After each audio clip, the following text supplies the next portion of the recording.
પાટણ શહેરના હંસાપુર એસીબી ઓફિસથી ઓમનગર આંગણવાડી સુધીના માર્ગ પર ઝાડી ઝાખરા હડકાયા બાવળો અને કચરાના ગંજ ખડકાતા સ્થાનિકો નરકાગાર જેવી પરિસ્થિતિનો સામનો કરી રહ્યા હતા। પાટણ નગરપાલિકામાં વારંવારની રજૂઆતો છતાં કોઈ કાર્યવાહી ન થતા આખરે પાટણ શહેર કોંગ્રેસ પ્રમુખ દીપક પટેલ અને વોર્ડ નંબર 5ના કોર્પોરેટરોએ જાતે મોરચો સંભાળી સફાઈ ઝુંબેશ હાથ ધરી હતી।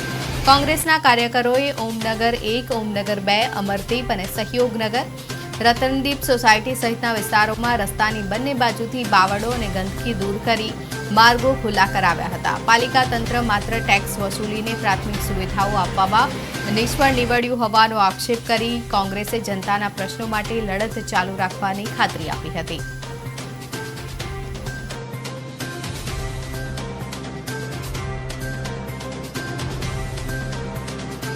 પાટણ નગરપાલિકા વિસ્તારમાં આવેલ વોર્ડ નંબર 5ની અંદર એસીબી ઓફિસથી ઓમનગર 1 અને બાજુમાં આંગણવાડી સુધી જે બાવળો ઉગ્યા હતા અને ખૂબ જાડી થઈ ગઈ હતી, સમગ્ર વિસ્તારની રજૂઆત હતી। તો આ વિસ્તારની રજૂઆતના પગલે આજે અમે જેસીબીની માગણી કરી હતી પાટણ નગરપાલિકા ખાતેથી।